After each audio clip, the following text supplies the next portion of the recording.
gente, sejam muito bem-vindos! Esse canal que dormiu, agora ele acordou, como dizem por aí, né, alguns. O gigante acordou? Não. Vai pro lado político, não precisa! Gente, hoje eu vou contar pra vocês o porquê desse canal e por que eu voltei pra cá. Exatamente, você vai saber por que eu voltei, por que o canal tá sendo ativo e qual é o meu testemunho. Você vai saber qual é a minha história e esse é o primeiro vídeo desse canal, aquele que aparece lá em cima, tipo, por que ela tá fazendo isso? É exatamente isso que você vai saber hoje. Vamos lá! Bom, antes de qualquer coisa, o meu intuito com esse canal é te ajudar. Exatamente. Eu sou aquela menina que começou os seus vídeos há 3 anos no TikTok para ensinar as pessoas a estudarem, sabe o quê? Olha que belezinha! Sim, a Bíblia. Esse era o meu intuito e agora eu quero fazer com que esses vídeos sejam mais longos, para que você possa aproveitar isso de uma forma com mais cuidado, para que você tenha mais atenção e que você tenha aonde ir quando tiver a dúvida novamente. Porque às vezes lá no TikTok, no Instagram, se perde com aquele monte de conteúdo e aqui você vai procurar, vai encontrar e a sua dúvida será sanada, tá bom? E assim a gente vai crescer em Cristo juntos. Ah, que incrível! Bom, então agora você já sabe o motivo pelo qual o canal retornou. Agora eu tenho uma equipe gigante atrás de mim que se chama Galaxy Lab. Eles vão me ajudar, eu trabalho lá também, né? Eles vão me ajudar a fazer com que esse canal seja ativo e que você aí que tá desse lado possa ser ajudado ao máximo. Então essa equipe tá trabalhando para a honra e glória de Deus, para que você possa aprender e a gente possa crescer junto. Vamos agora pro meu testemunho. Sim, você vai saber qual é a história dessa menina aqui que sempre foi meiga, uma menina assim, cuidadosa, uma menina cristã, uma menina de família boa, assim, uma família estruturada. Sabe? Será? Vamos ver um pouquinho mais sobre isso. Bom, pra quem não sabe, meu nome é Brenda de Matos e eu nasci numa família cristã. Sim, eu sou adventista do 7º dia desde o dia que eu nasci. Tem gente até que faz aquela piada, nasceu na igreja? Não, na maternidade. Que engraçado. Bom, mas sim, eu nasci praticamente na igreja. Meu avô é pastor e durante muito tempo eu fiquei na casa dele e também tive o cuidado, né, dele ali comigo, enfim, ensinando os princípios, mostrando mesmo como é ter uma vida cristã. Contudo, porém, entretanto, Brendinha era vida louca. Coloca aí um... Brendinha era vida louca, não queria saber de igreja. E desde os meus 15 anos por ali, eu comecei a viver uma vida da qual não ia dentro dos princípios de Deus. E o mais legal, e talvez você possa achar isso meio contraditório, é que a minha família não me obrigava em nenhum momento a ir para a igreja. Eles eram da igreja, mas eu não fui, sabe aquela coisa que as pessoas falam normalmente de filha, acorda, tu tem que ir pra igreja, tu tem que se levantar, agora terça, quarta, quinta, sexta, todos os dias tu tem que ir pra igreja. Isso nunca aconteceu comigo. Na verdade, eu até fico meio triste porque eles não me obrigaram a ir pro Clube dos Desbravadores, que era uma coisa que eu gostaria, mas nunca houve essa obrigação, sabe? Nunca teve uma imposição sobre a religião pra dentro da minha vida. E eu acho isso muito legal porque eu consegui ver o que era o cristão através da vida deles, de como eles viviam, de como eles agiam, enfim. Isso era muito, muito legal. Mas então, eu com 15 anos já dava meus perdidos, já saía escondida, falava que ia pra casa de ia pra uma festinha, enfim, coisa de adolescente. E eu tive alguns momentos que eu queria ir pra igreja, mas eu sempre achava muito mais interessante a vida do mundo, era muito mais legal, eu tinha muito mais amigos lá, então era muito interessante isso pra mim. Contudo, eu tava entre aqueles dois mundos, sabe aquela pessoa bem em cima do muro? Mas, em um certo momento, eu fui pra faculdade. Brendinha cresceu, passou o ensino médio, viveu várias experiências no 3º ano. Tive um relacionamento completamente abusivo, assim, horrível. Se vocês quiserem, comentem aqui embaixo. Se vocês querem saber sobre relacionamento também nesse canal. Eu acho interessante a gente conversar sobre tudo, assim, pra ser bem aberto e bem sincera com vocês. Enfim, tive um relacionamento horrível, super abusivo. E, enfim, isso acabou comigo. Mas quando eu cheguei na faculdade, eu vi um mundo ainda maior, sabe? Eu vi que eu podia explorar ainda muito mais da vida. Eu já tinha o meu dinheiro, eu já estagiava desde o 1º ano da faculdade. Então eu sempre tive uma liberdade muito grande. Isso fez com que eu me afastasse muito de Deus. E principalmente eu acabei me afastando da minha família. Porque eles vinham com esse princípio cristão e eu me sentia literalmente, a palavra é constrangida perto deles. Porque eu sabia o que eu estava fazendo, eu fazia muitas coisas escondidas e aquilo me deixava muito mal. Então quando eu chegava perto deles eu me sentia constrangida e eu preferia me afastar. Então era algo que eu vivia assim. Até que chegou um momento em que um amigo meu me mandou uma mensagem do WhatsApp e falou assim: Brenda, tem PG. O que, mano, é PG? O que é PG? Eu não sei nem o que é isso. O que você tá me convidando? Aí ele falou: mas tem cachorro quente. A minha mente, o meu coração já era mente crente. Que o crente não pensa com a cabeça, ele pensa com a barriga, com o estômago, com o bucho. Eu falei: cara, tem cachorro quente. E daí que vão falar de Deus lá? Eu vou pelo cachorro quente. Então eu fui a esse PG. O que é PG? Você deve estar perguntando aí. PG é pequeno grupo. Nesse pequeno grupo, então, eu comecei a frequentar. E esse era um pequeno grupo de meninos. Dentro desses meninos tinham o Nicolas, que hoje é meu namorado. Me sinto tão amado, isso faz bem. O meu namorado. E daí... Enfim, depois eu conto essa história pra vocês também. A gente vai abrindo aqui vários parênteses, né, amigos? Ah, é isso mesmo. Mas, voltando. Fui nesse PG, achei incrível, a palavra foi muito sincera, a galera testemunhando sobre aquilo que eles viviam com Deus e as experiências deles e como eles estudavam a Bíblia. Eu fiquei, gente, mas esse mundo nem é tão... Esse mundo cristão, assim, nem é tão chato, nem é tão ruim. Porque a gente fazia piada, a gente ria, a gente se divertia. Eu ficava pensando, cara, então tem partes legais também. Porque eu só via aquele lado do não pode isso, não pode aquilo. Não pode falar isso, não pode falar aquilo. Não pode comer isso, não pode comer aquilo. Não pode vestir isso, não pode vestir aquilo. Então eu fiquei num mundo em que cristianismo era chato e que o mundo era legal. Só que, na verdade, esse mundo, a gente vive em comunidade. Ele é pra todo mundo que tá aqui. O ponto é, eu preciso saber o que é lícito e o que me convém. Lá em Filipenses, você pode colocar aqui, ó, olha aqui esse verso aqui embaixo. Ele fala muito claramente que você vai procurar todas as coisas boas disso. Então, essa é a peneira, sabe? Filipenses é a peneira pra gente ver se eu posso ou não posso aquilo. Se isso me convém ou não. Se como cristão eu posso aproveitar ou não algo. Então eu só entendi, Edu, não pode escutar aquela música, não pode fazer isso. E não é bem assim. A vida cristã não é não é uma completa alienação do que você é e da onde você está. Então eu entendi isso com esse PG. Comecei a viver com essa galera. Esse PG cresceu tanto que ele chegou a mais de 100 pessoas dentro de uma casa. Vocês têm noção disso? Era muita gente, era muito legal. Nesse momento, houve um ponto de conversão. Eu consegui entender qual era realmente o meu propósito ali. E eu fiquei muito feliz com isso.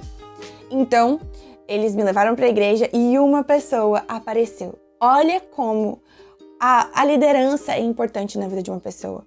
E naquela época, o Bruno Fialek, não sei se você conhece ele, é esse cara aqui, ó.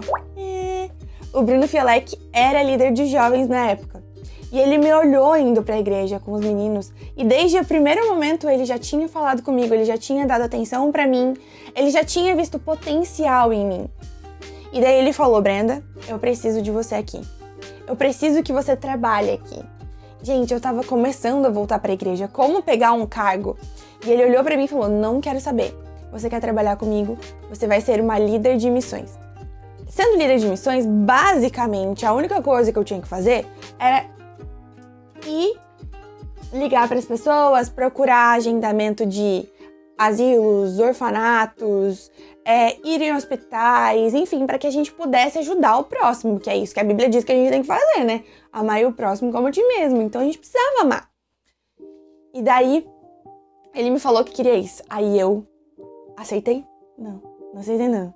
Eu olhei pra ele e falei assim: Bruno, eu vou orar pra ver se Deus quer isso pra mim.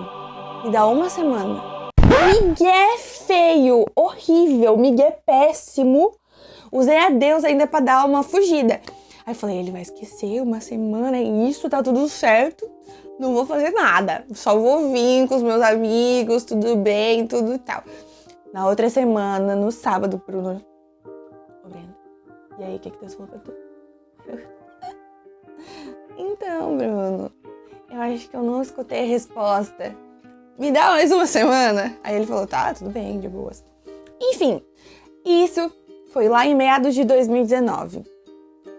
Depois de 2 semanas, eu tomei um soco do Espírito Santo bem no meio da minha fuça e claramente eu precisava servir a Deus para que eu pudesse entender o que realmente era o reino de Deus. Então, eu aceitei.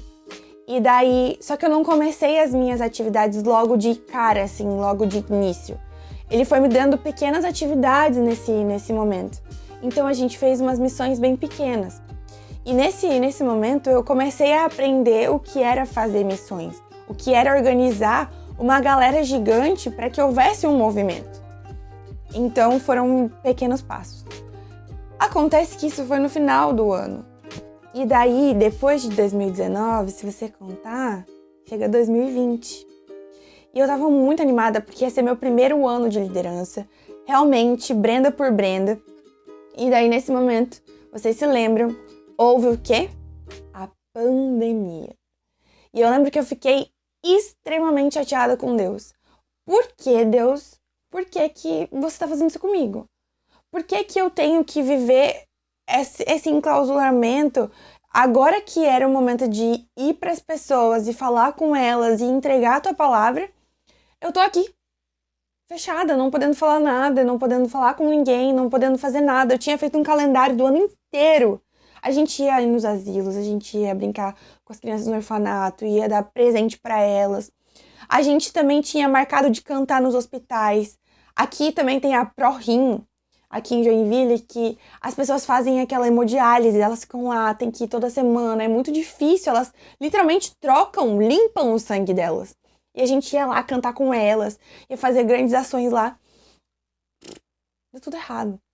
Eu lembro que eu fiquei muito, muito indignada com Deus.